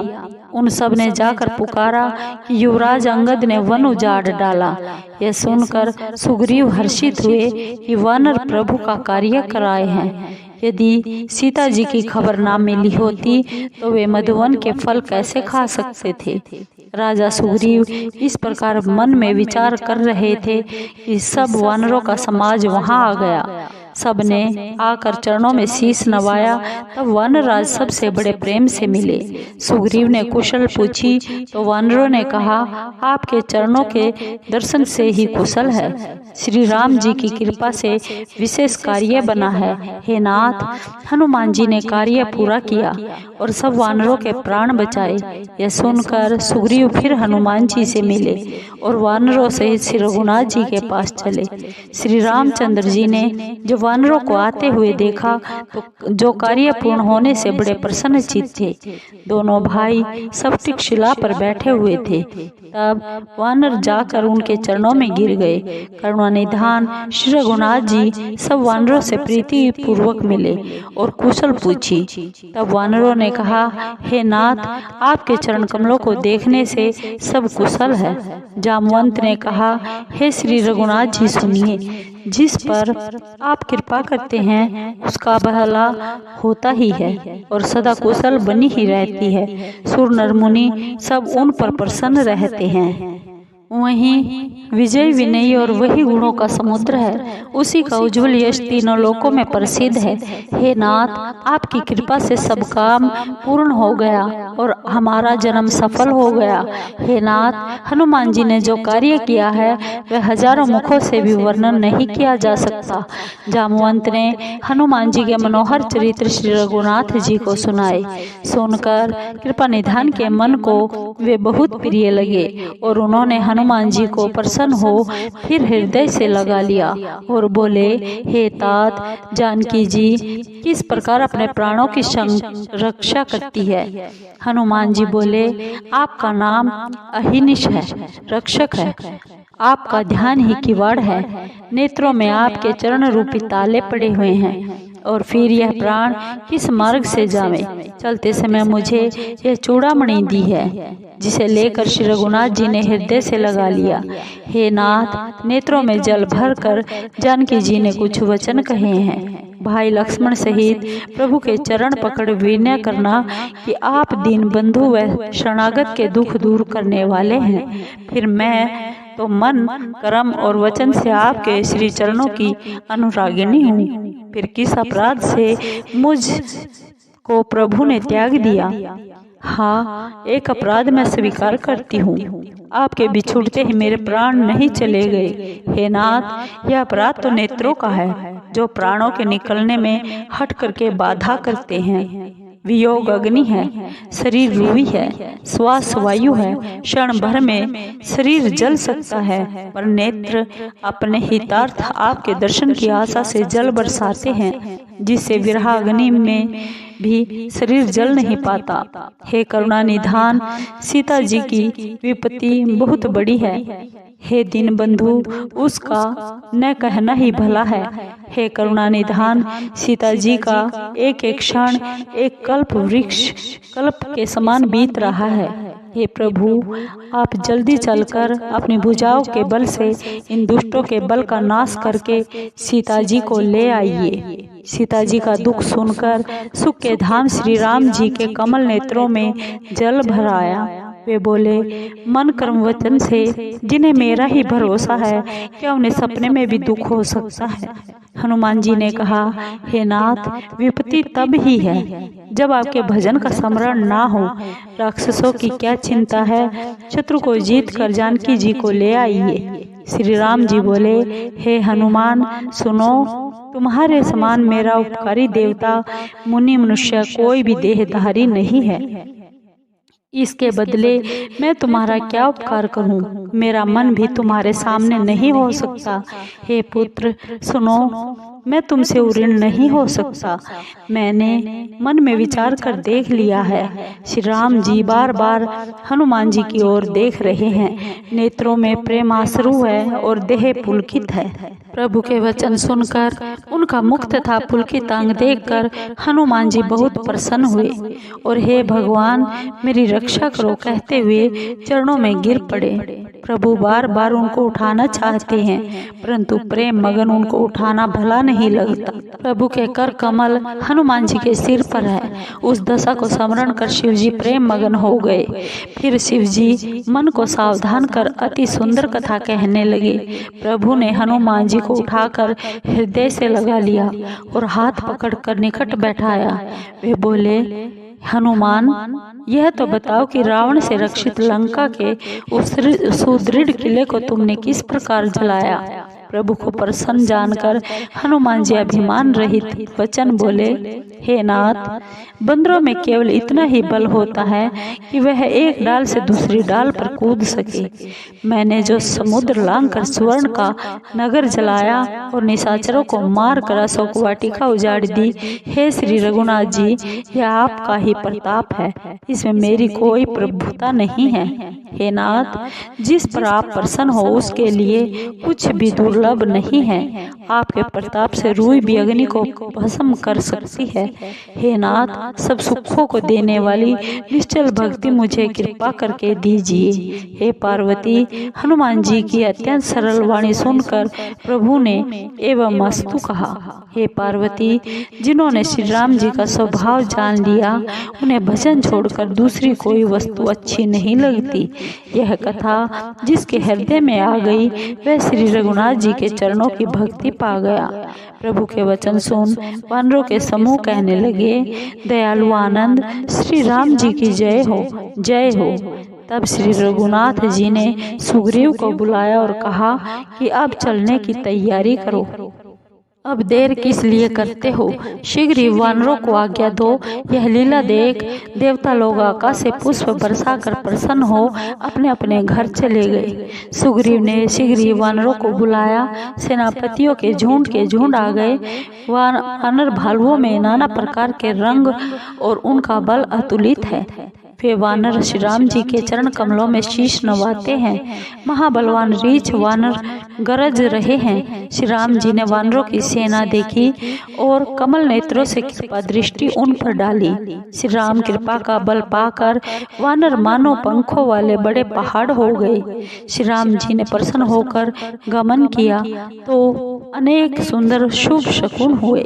जिनकी कीर्ति मंगलमय है, उसके गमन पर शकुन होना लीला मात्र है। सीता जी ने भी प्रभु का प्रस्थान जान लिया। मानो वाम अंग फड़क कर कह देते हैं, जो जो शकुन जानकी जी को हुए वही अब शकुन रावण को हुए। सेना चली, कोई उसकी सीमा को नहीं पा सका। अपार वानर भालू गर्जना कर रहे हैं, नख ही उनके हथियार हैं। कोई वृक्ष, कोई पर्वत धारण किए हुए पृथ्वी अथवा आकाश में इच्छा अनुसार जा रहे हैं। वे सिंह नाद करते हैं, दिशाओं के हाथी डगमगा कर चिंघाड़ते हैं। पृथ्वी कांपने लगी, दिग्गज चिंघाड़ने लगे, पहाड़ कांप उठे और समुद्र में खलबली मच गई। गंधर्व, देवता, मुनि, नाग तथा किन्नर बड़े प्रसन्न हुए और सब दुखों से छूट गए। करोड़ों बलवान बंदर इधर उधर गर्जना करते हुए भागने लगे।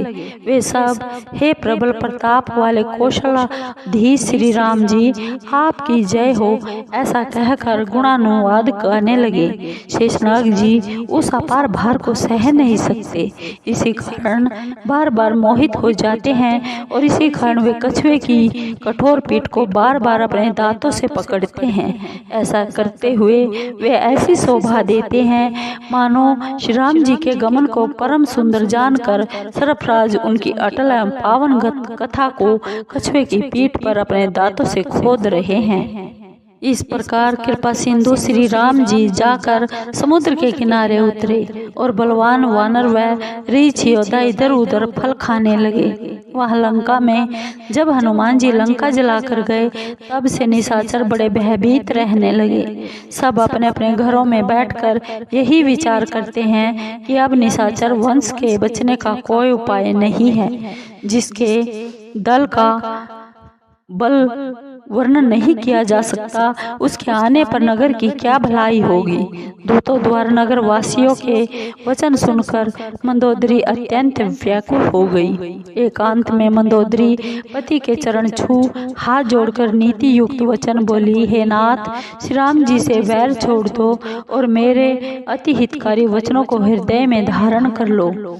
जिनके दूत के कार्य का स्मरण करने से निशाचरणियों के गर्भ गिर जाते हैं। हे नाथ, यदि अपनी भलाई चाहो तो मंत्री को बुलाकर उनकी स्त्री को लौटा दो।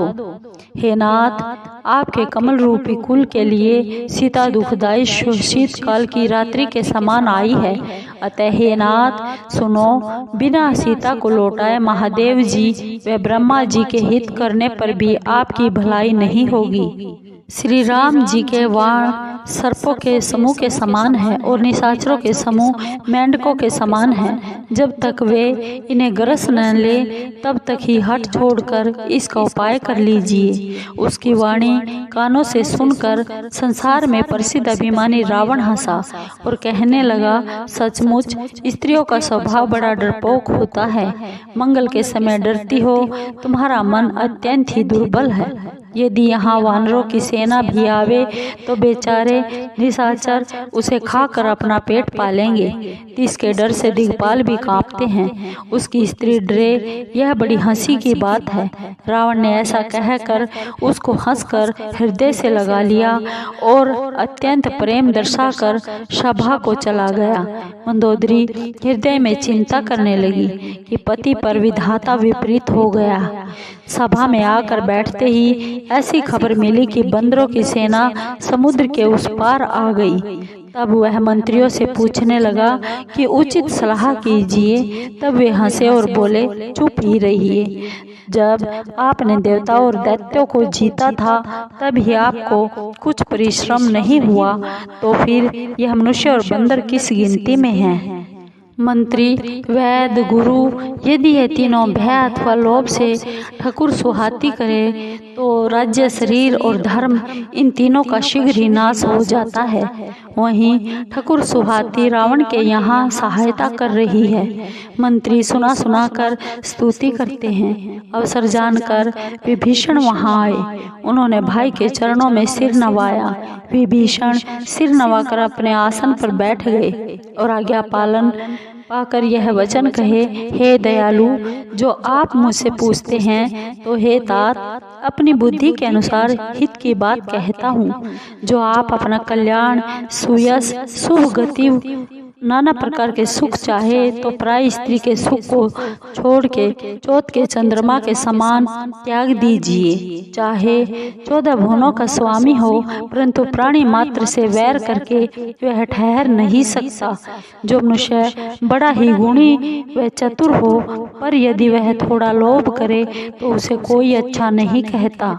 हे नाथ, काम, क्रोध, मदलोभ ये सब नरक के मार्ग हैं। इन्हें छोड़कर श्री रामचंद्र जी के चरणों को भजिए, जिन्हें संत जन भजते हैं। हे तात, श्री राम जी मनुष्यों के ही राजा नहीं, वे तो संसार के स्वामी और काल के भी काल हैं। वे पर ब्रह्म, रोग रहित, जन्म मरण से परे, सर्वव्यापक, अजय, आदि और अनंत हैं। वे गो, ब्राह्मण, पृथ्वी तथा देवताओं के हितकारी, दया के समुद्र, मनुष्य रूपधारी भक्तों को आनंद देने वाले, दुष्टों को दल का नाश करने वाले, वेद एवं धर्म के रक्षक तथा देवताओं का उद्धार करने वाले हैं।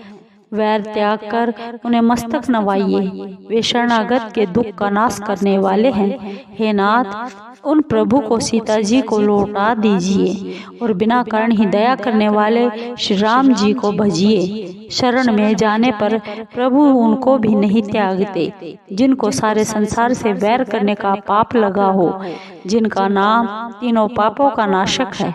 हे रावण, वही प्रभु प्रकट हुए हैं, ऐसा मन में समझो। हे भाई रावण, बार बार चरण लगकर विनय करता हूँ कि मान, प्रतिष्ठा, मोह और अहंकार को त्याग कर श्री राम जी का भजन करो। मुनि पुलस्त्य जी ने अपने शिष्य द्वारा यह बात कहला भेजी है कि सो हे तात, शुभ अवसर पाकर मैंने तुरंत ही स्वामी को कह सुनाई। माल्यवंत नामक बड़ा बुद्धिमान मंत्री था। उसने विभीषण के वचन सुन बहुत सुख माना और कहा, हे तात, आपके भाई नीति शिरोमणि हैं, वह जो कहते हैं उसे हृदय में धारण कीजिए। रावण बोला, दोनों मूर्ख शत्रु की बड़ाई कर रहे हैं, यहाँ कोई है तो इन्हें दूर कर दे। तब माल्यवंत तो अपने घर चला गया और विभीषण फिर भी वहाँ हाथ जोड़े खड़ा रहा। कहने लगा, हे नाथ, वेद पुराण ऐसा कहते हैं कि सुमति कुमति सबके हृदय में रहती है, पर जहाँ सुमति है वहाँ नाना प्रकार की संपत्ति रहती है, एवं जहाँ कुमति है वहाँ अंत में विपत्ति ही आती है। आपके हृदय में तो उल्टी कुमति बसी है, जिसके कारण आप हित को अहित व शत्रु को मित्र समझते हैं। जो सीता निशाचर वंश के लिए काल रात्रि है, उस पर आपकी घनी प्रीति है। हे तात, मैं चरण पकड़कर आपसे मांगता हूँ, आप मेरा दुलार रखिए और सीता जी को श्री राम जी के लिए लौटा दीजिए, जिससे आपका हित न हो। यद्यपि विभीषण ने वेद पुराण और पंडितों से सम्मत नीति कही, परंतु सुनकर रावण क्रोधित हो उठा और बोला, हे मूर्ख, तेरी मृत्यु समीप आ गई है। रे मूर्ख, तू सदा मेरे जिलाए जीता है और तुझे बैरी का पक्ष अच्छा लगता है। रे दुष्ट, यह क्यों नहीं कहता कि संसार में ऐसा कौन है जिसको मैंने अपनी भुजाओं के बल से नहीं जीता।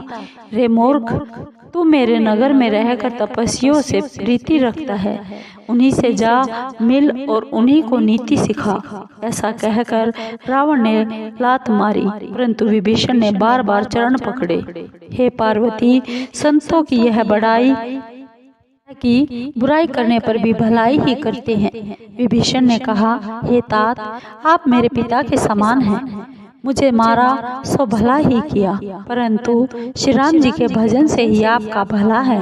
विभीषण अपने मंत्री को साथ लेकर आकाश मार्ग में गए और सबको सुनाकर ऐसा कहने लगे, श्री राम जी सत्य प्रतिज्ञा प्रभु है और तुम्हारी सभा काल के वश है।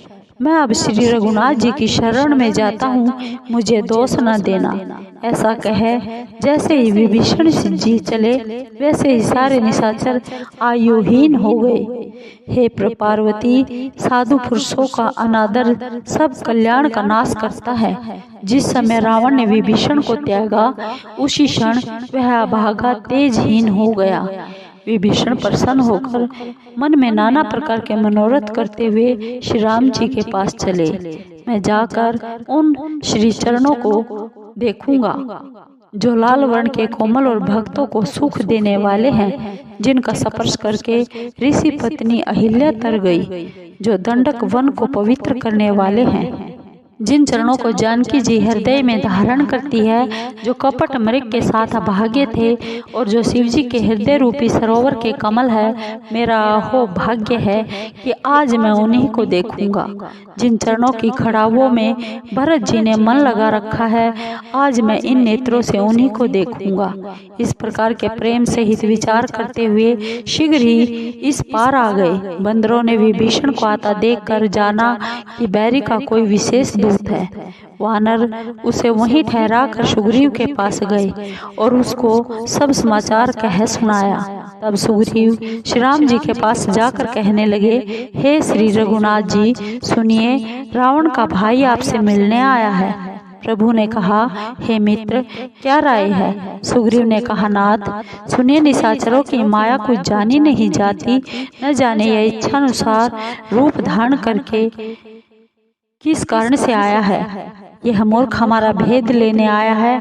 इस प्रकार मुझे तो यह अच्छा नहीं लगता कि उसे बांध कर रखा जाए। श्री राम बोले, हे मित्र, तुमने नीति तो ठीक विचारी है, परंतु मेरा तो प्रण ही शरणागतों का दुख दूर करना है। प्रभु के वचन सुनकर हनुमान जी बहुत प्रसन्न हुए कि भगवान कैसे शरणागत वत्सल है। श्री राम जी बोले, जो अपने हित को विचार कर शरणागत को त्याग देते हैं, वे नीच मनुष्य पाप रूप हैं। उनको देखने से भी पाप लगता है। जिनको करोड़ों ब्रह्म हत्याओं का पाप लगा हो, शरण में आने पर मैं उसे भी नहीं त्यागता। जो ही जीव मेरे सम्मुख आते हैं, तो ही उनके करोड़ों जन्मों के पाप नष्ट हो जाते हैं। पापी का यह सहज स्वभाव होता है कि उसको मेरा भजन प्रिय नहीं लगता। यदि वह दुष्ट हृदय होता तो क्या वह मेरे सम्मुख आ सकता था। जो मनुष्य शुद्ध तथा सच्चे हृदय के हैं, वे ही मुझे भेजा है, वे ही मुझे प्रिय हैं। कपट और द्वेष भले ही नहीं लगते। हे सुग्रीव, यदि रावण ने उसे भेद लेने भी भेजा है तो कुछ भय व हानि नहीं है, क्योंकि संसार में जितने राक्षस हैं, लक्ष्मण जी उन्हें पल भर में मार सकते हैं। और यदि वह डर के मारे मेरी शरण में आया है तो मैं उसे प्राणों के समान रखूंगा। कृपा के धाम श्री राम जी ने हंसकर कहा, दोनों ही स्थिति में उसे लेकर आओ। अब अंगद व हनुमान सहित सब वानर कृपालु श्री राम जी की जय कहते हुए चले। सब बंदर उसे आदर सहित आगे करके वहां चले जहां दया सागर श्री रघुनाथ जी थे। उन्होंने दूर से ही नेत्रों को आनंद कर दान देने वाले दोनों भाइयों को देखा। फिर शोभा के धाम श्री रामचंद्र जी को देखकर वे पलक मारना रोक कर ठिठक कर एकटक देखते रह गए। उनकी लंबी भुजाएं हैं, लाल कमल के समान नेत्र हैं और श्याम शरीर शरणागत के भय को दूर करने वाला है। सिंह के समान कंधे एवं विशाल हृदय है। मुख की अपार शोभा असंख्य कामदेवों को मोहित करती है। ऐसी मूर्ति को देखकर विभीषण रोमांचित हो गए। नेत्रों में जल भर आया। धीरज धर कर वे बोले, हे देवताओं के रक्षक स्वामी, मेरा जन्म निशाचर वंश में हुआ है और मैं रावण का भाई हूँ। इस राक्षसी शरीर को स्वभाव से ही पाप प्यारा है। जिस प्रकार उल्लू को अंधेरा प्रिय होता है, हे संसार का दुख दूर करने वाले, मैं कानों से आपका सुजस सुनकर आया हूँ। हे शरणागत को सुख देने वाले और दुखहारी श्री रघुनाथ जी, मेरी रक्षा करो, मेरी रक्षा करो। उसे ऐसा कहकर दंडवत करते हुए देख श्री राम जी अत्यंत हर्ष से तुरंत उठे। विभीषण के दीन वचन प्रभु के मन को प्रिय लगे। उन्होंने अपनी विशाल भुजाओं से उन्हें हृदय से लगा लिया। भाई लक्ष्मण सहित मिलकर विभीषण को पास बैठाकर भक्तों के भय को दूर करने वाले श्री राम जी बोले, हे लंकेश, परिवार सहित अपनी कुशल कहो, तुम्हारा निवास बुरे स्थान पर है। हे तात, तुम दुष्टों के साथ निवास करते हो, तुम्हारे धर्म का निर्वाह कैसे होता है। मैं तुम्हारी सब रीति जानता हूँ। तुम नीति चतुर हो, तुम्हारा भाव अन्याय का नहीं है। हे मित्र, नरक का रहना भला है, परंतु विधाता कभी दुष्ट का साथ ना दे। विभीषण बोले, हे नाथ, अब आपके श्री चरणों के दर्शन से कुशल हूँ, जो आपने दास जानकर मुझ पर दया की है। तब तक जीव को कुशल और सौपन में भी आराम नहीं है, जब तक वह शोक के घर को छोड़कर आप श्री राम जी को नहीं भजता। उसी समय तक लोभ, मोह, अभिमान और मान आदि दुष्ट हृदय में निवास करते हैं, जब तक आप धनुष, बाण और कमर में तरकस धारण किए हुए हृदय में वास नहीं करते। ममता घोर अंधेरी रात्रि है, जो राग द्वेष रूपी उल्लुओं को सुख देती है। वह तभी तक हृदय में बसती है जब तक आपका प्रताप रूपी सूर्य उदय नहीं होता। हे नाथ, अब आपके कमल रूपी श्री चरणों को देखने से सकुशल हूँ। मेरे भारी भय दूर हो गए हैं। आप जिसके ऊपर दया करते हैं, उसे तीनों भव, शूल, दैहिक, दैविक और भौतिक ताप नहीं सताते। मैं निशाचर हूँ, मेरा स्वभाव बड़ा ही नीच है। मैंने कभी शुभ कर्म नहीं किया, परंतु जिन प्रभु का रूप मुनियों के ध्यान में नहीं आया, उसने प्रेम पूर्वक मुझे हृदय से लगाया है। हे कृपा और सुख की राशि श्री रघुनाथ जी, मेरा असीम सौभाग्य है, मैंने ब्रह्मा महादेव जी द्वारा सेवित आपके युगल को नेत्रों से देखा। श्री राम जी बोले, हे मित्र सुनो, मैं अपना स्वभाव कहता हूँ, जिसे काकभूषुंडी जी और श्री महादेव जी व पार्वती जी भी मानते हैं। कोई मनुष्य प्राणी मात्र का वैरी हो, यदि वह डरकर मेरी शरण में आ जाए और मद मोह तथा बल को त्याग दे, तो मैं उसे साधु के समान शुद्ध कर देता। माता पिता भाई पुत्र स्त्री शरीर घर मित्र व परिवार, इन सभी ममता रूपी धागों को बटकर रस्सी बनावे और उससे मेरे श्री चरणों में अपने मन को बांध दे। जो समदर्शी है, जिनके हृदय में इच्छा हर्ष शोक और भय कुछ भी नहीं है, ऐसे सज्जन मेरे हृदय में किस प्रकार वास करते हैं। जैसे लोभी के हृदय में धन बसता है, तुम्हारे समान संत ही प्रिय है। मैं और किसी के लिए देह धारण नहीं करता। जो सगुण के उपासक है, पराय हित में लगे हुए हैं, नीति में चतुर और नियम में दृढ़ है, और जिनका ब्राह्मणों के चरणों में प्रेम है, वे मनुष्य मुझे प्राणों के समान प्यारे हैं। हे लंकेश सुनो, तुम्हारे अंदर उपरोक्त सभी गुण विद्यमान हैं, इससे तुम बहुत प्रिय हो। श्री राम जी के यह वचन सुनकर सब वानरगण कहने लगे, कृपा सिंधु श्री राम की जय हो। विभीषण प्रभु की वाणी को, जो कानों को अमृत के समान है, सुनकर तृप्त नहीं हुए। वे बारंबार चरण कमलों को पकड़ते हैं, अपार प्रेम हृदय में नहीं समाता।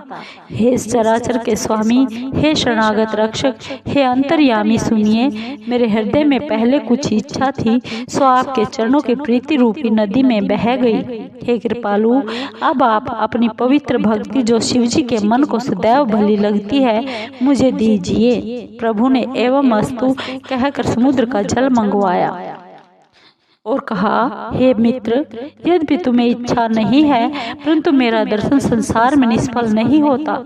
ऐसा कहकर श्री राम जी ने विभीषण को राज तिलक कर दिया। तब आकाश से अपार पुष्प वृष्टि हुई। रावण की क्रोध अग्नि रूप में जलते हुए विभीषण को अपनी श्वास रूपी प्रचंड वायु से बचाकर श्री राम जी ने अटल राज्य दिया।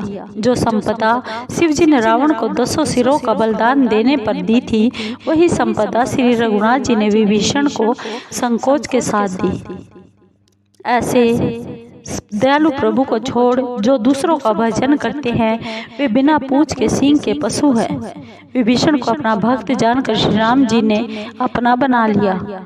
इनका स्वभाव वानर कुल को बहुत भाया।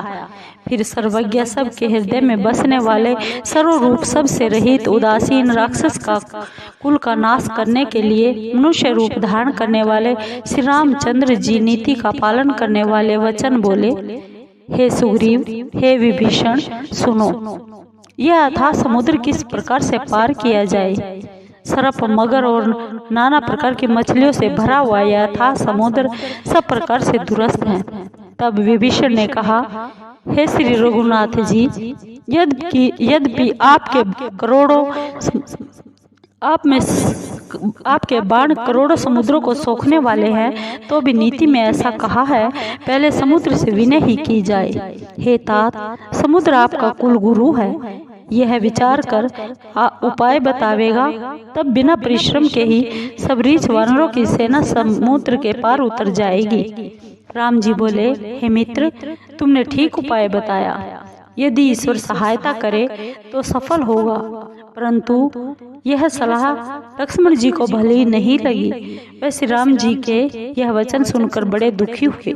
वे बोले, हे नाथ, ईश्वर का कौन भरोसा है, मन में क्रोध कर समुद्र को सुखा दीजिए। ईश्वर तो कायर मनुष्यों का एक सहारा है, आलसी ही सदा देव देव पुकारा करते हैं। यह वचन सुन श्री रघुनाथ जी हंसकर बोले, ऐसा ही करेंगे, मन में धीरज रखो। ऐसा कहकर और भाई को समझाकर श्री रघुनाथ जी समुद्र के पास गए। पहले प्रभु ने जाकर सिर नवाकर प्रणाम किया, फिर किनारे पर कुछ बिछा कर बैठ गए। जो ही विभीषण प्रभु श्री राम जी के पास आए, त्यों ही पीछे से रावण ने दूत भेजे। उन्होंने आकर कपट से वानरों का शरीर धारण कर सब कुछ देखा। वे शरणागत पर स्नेह देखकर श्री राम जी के गुणों की मन ही मन प्रशंसा करने लगे। फिर श्री राम जी का गुणानुवाद स्पष्ट रूप से करने लगे। वे प्रेम में कपट वेश को भूल गए। वानरों ने उन्हें पहचान लिया कि यह शत्रु के दूत हैं और उन्हें बांधकर सुग्रीव के पास ले आए। सुग्रीव बोले, हे वानरों, इन निशाचरों के अंग भंग करके भेजो। ऐसा कहकर वानर दौड़े और उन्हें बांधकर सेना के चारों ओर घुमाया। उन्हें बंदर बहुत प्रकार से मारने लगे। वे दीन वाणी से चिल्लाते थे, परंतु वानर उन्हें नहीं छोड़ते। अंत में बोले, जो जो हमारे नाक कान काटेगा उसे श्री रघुनाथ जी की सौगंध है। और कहा, यह चिट्ठी रावण को देकर उस कुलनाशक से कहना कि लक्ष्मण के शब्दों को बाँचो, और उस मूर्ख से मेरा यह संदेश मुख से कहना कि सीता जी को देकर प्रभु से जा मिल, नहीं तो तेरी मृत्यु निकट आ गई है। दूत शीघ्र ही लक्ष्मण जी के चरणों में सिर नवाकर श्री राम जी के गुणानुवाद गाते हुए चल दिए। श्री राम जी का यश बखानते हुए वे लंका में आए और रावण के चरणों में सिर नवाया। तब हंसकर रावण ने पूछा, रे सुक, अपनी कुशल क्यों नहीं कहता? विभीषण का हाल कहो, जिसकी मौत अब निकट आ गई है। उस मूर्ख ने राज करते हुए लंका को छोड़ दिया, वह अभागा जो का घुन होगा। फिर उस रीछ वानर की सेना का हाल कहो, जो कठिन काल भेजने से यहाँ आई है और जिनके प्राणों का रक्षक दयालु समुद्र है। फिर उन तपस्वियों का हाल कहो, जिनके हृदय में मेरा भारी डर है। उनसे भेंट हुई अथवा वे मेरा सुयश सुनकर लौट गए। बैरी की सेना का बल तथा तेज बताता क्यों नहीं? तेरा चित्त चकित सा क्यों है? दूत बोला, हे नाथ, जैसे आप मुझसे पूछते हैं, आप क्रोध त्याग कर मेरा कहा मानिए। जब आपका छोटा भाई जाकर उनसे मिला, उसी समय श्री रघुनाथ जी ने तिलक कर दिया। बंदरों ने हमें रावण का दूत सुनकर बांधकर नाना प्रकार के कष्ट दिए। वे हमारे नाक कान काटने लगे। तब श्री राम जी की सौगंध देने पर हमें छोड़ा। हे नाथ, श्री राम जी की सेना पूछते हैं, सो वह करोड़ों मुख से भी नहीं कहा जा सकती। अनेकों रंग के रीछ एवं वानर है, जो विकट मुख वाले हैं, विशाल तथा भयानक है। जिसने लंका जलाई और अक्षय कुमार को मारा, उसका बल तो सबसे थोड़ा है। बड़े बड़े नामी योद्धा हैं, उनमें असंख्य हाथियों का बल है तथा वे विशाल शरीर वाले हैं। द्विद, मयंत, नल, नील, अंगद, विकटाक्ष, दधिमुख, केहरी, कुमुद, गरुड़ तथा बल की राशि जामवंत इत्यादि। सब बंदर सुग्रीव के समान ही बलवान हैं। इनके समान और भी करोड़ों बंदर हैं, उन अनेकों को कौन गिने? हे नाथ, मैंने कानों से सुना है कि 18 पदम तो बंदरों के सेनापति। उस सेना में ऐसा कोई भी बंदर नहीं जो आपको युद्ध में ना जीत सके। वे सब मारे क्रोध के हाथ मल रहे हैं, परंतु श्री रघुनाथ जी की आज्ञा नहीं देते। वे समुद्र को सांपों तथा मछलियों सहित सुखा सकते हैं या विशाल पर्वतों से भरकर उसे पाट देंगे। सब वानर ऐसा कहते हैं कि रावण को मसल कर धूल में मिला देंगे। स्वाभाविक ही निडर वानर गर्जना करते हैं तो ऐसा मालूम होता है मानो लंका ग्रसना चाहते हैं। सब बंदर भालू सहज ही रणधीर है और फिर उनके सहायक श्री राम जी है। वे तो हे रावण, करोड़ों कालों को भी जीत सकते हैं। श्री राम जी के तेज बल व बुद्धि की बड़ाई को लाखों शेष जीव भी वर्णन नहीं कर सकते। एक ही बाण से सैकड़ों समुद्र सूख सकते हैं, परंतु नीति में चतुर उन्होंने अपने आप के भाई से सलाह पूछी। उनके वचन सुनकर वे समुद्र से रास्ता मांग रहे हैं। उनके मन में दया है। दूत के ऐसे वचन सुन रावण बहुत हंसा और कहने लगा, जब ऐसी बुद्धि है तब तो वानरों को सहायक बनाया। स्वाभाविक डरपोक विभीषण के वचन मानकर समुद्र से बालकों की सी हठानी है। अरे मूर्ख, तू व्यर्थ बड़ाई क्यों करता है? शत्रु की बुद्धि बल ही था मैंने पाली। जिसके विभीषण सरी के डरपोक मंत्री है, उसको विजय और यश कहाँ है? दुष्ट के ऐसे वचन सुनकर दूत को बड़ा क्रोध आया। तब उसने अवसर जानकर चिट्ठी निकाली और कहा, हे नाथ, श्री राम जी के छोटे भाई ने यह चिट्ठी दी है, इसे पढ़कर आप छाती ठंडी कर लीजिए। रावण ने हंसकर पत्र बाएं हाथ से ले लिया और मंत्री को बुलाकर उसे पढ़वाने लगा। पत्र में लिखा था, हे मूर्ख, तू बातों से अपने मन को प्रसन्न करके कुल का नाश न कर। राम जी से विरोध करने पर ब्रह्मा, विष्णु और महेश की शरण में जाने पर तू नहीं बच सकता। या तो अभिमान छोड़कर अपने भाई विभीषण की तरह प्रभु के श्री चरणों में भ्रमर हो जा, या हे दुष्ट, श्री राम जी के वाण रूपी अग्नि में अपने कुल सहित पतंगा हो जा। पत्र सुनकर रावण मन में डरा, परंतु हंसकर सबको सुनाकर बोला, जैसे कोई मनुष्य भूमि पर पड़ा हुआ आकाश को छूने की आशा करे, वैसे ही इस छोटे तपस्वी के वचन की चातुरी है। तब सुख कहने लगा, हे नाथ, पुत्र की बातें सत्य हैं। अपने अभिमानी स्वभाव को छोड़कर विचार कीजिए, क्रोध को त्याग कर मेरा वचन सुनिए। हे नाथ, श्री रामचंद्र जी से विरोध छोड़ दीजिए। यद्यपि श्री रामचंद्र जी सब लोकों के स्वामी हैं, तो भी उनका स्वभाव बहुत ही कोमल है। वे मिलते ही तुम्हारे ऊपर बड़ी कृपा करेंगे और अपराध को अपने हृदय में नहीं रखेंगे। अतः हे नाथ, आप मेरा इतना कहा मानिए कि जानकी जी को श्री रघुनाथ जी को लौटा दीजिए। जब शुक ने जानकी को लौटा देने की बात कही तो रावण ने उसको लात मारी। वह भी उसे प्रणाम कर चला जहाँ कृपा सिंधु श्री रघुनाथ जी थी। प्रभु को प्रणाम कर शुक ने अपने समस्त कथा सुनाई और श्री रामचंद्र जी की कृपा से अपनी गति को प्राप्त हुआ। शिव जी कहते हैं, हे भवानी, वह ज्ञानी मुनि था, परंतु अगस्त्य ऋषि के शाप से राक्षस हो गया था। वह मुनि श्री राम जी के चरणों में बार बार सिर नवाकर अपने आश्रम को चला गया। 3 दिन बीत गए, परंतु मूर्ख समुद्र विनय नहीं मानता। तब श्री राम जी क्रोध पूर्वक बोले, बिना भय के प्रीति नहीं होती। हे लक्ष्मण, धनुष बाण लाओ, मैं समुद्र को अग्नि बाण से सुखा दूंगा। मूर्ख से विनय, छली से प्रीति, स्वभाव से ही कंजूस से सुंदर नीति वर्णन तथा मोह में फंसे हुए मनुष्य को ज्ञान की कथा, अत्यंत लोभी से वैराग्य का वर्णन, क्रोधी से शांति का पाठ और कामी से हरि कथा, इन सब का वैसा ही फल होता है जैसे ऊसर में बीज बोना। ऐसा कहकर श्री रघुनाथ जी ने धनुष चढ़ाया तो यह मत लक्ष्मण जी के मन को भाया। प्रभु ने धनुष पर कठिन बाण रख संधान किया, जिससे समुद्र के हृदय में ज्वाला प्रकट हुई। मगर, सांप, मछलियां इत्यादि घबराने लगे।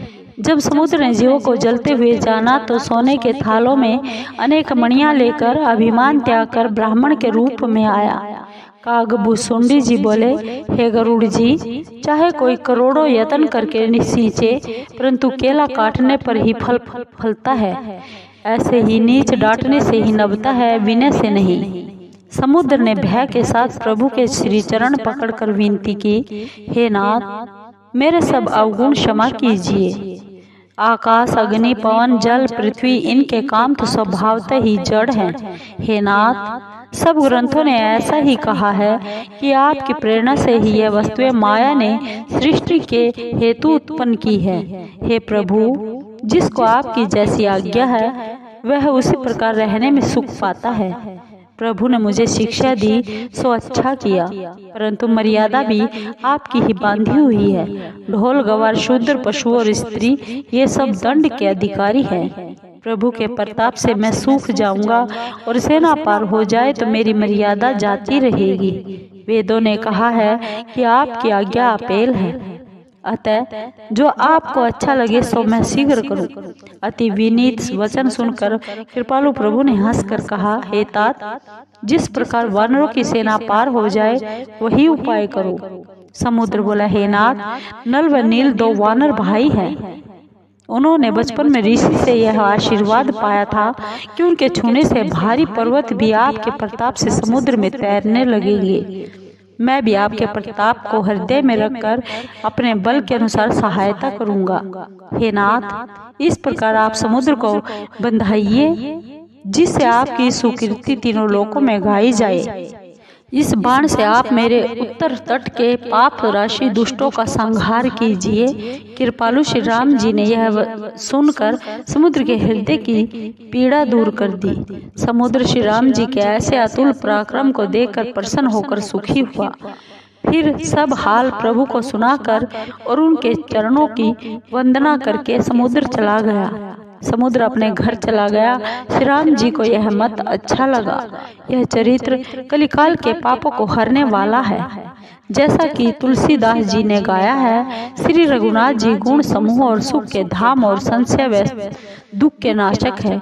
रे मूर्ख मन, तू अब आशा और भरोसा छोड़कर इन्हीं को गा और सुन। श्री राम जी का गुणानुवाद सब सुंदर मंगलों को देने वाला है। जो इसे आदर सहित सुनते हैं वे भव सागर से बिना नौका के पार हो जाते हैं।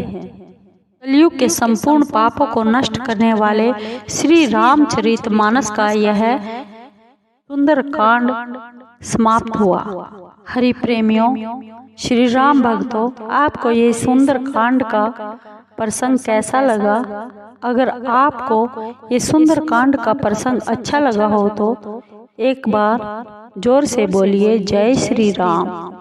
राम भक्त हनुमान की जय। राम भक्तों, अगर आपको ये सुंदर कांड अच्छा लगा हो तो प्लीज़ वीडियो को लाइक कीजिए, शेयर कीजिए और सब्सक्राइब जरूर कीजिए, कमेंट जरूर कीजिए। धन्यवाद। राम भक्तों, जय श्री राम।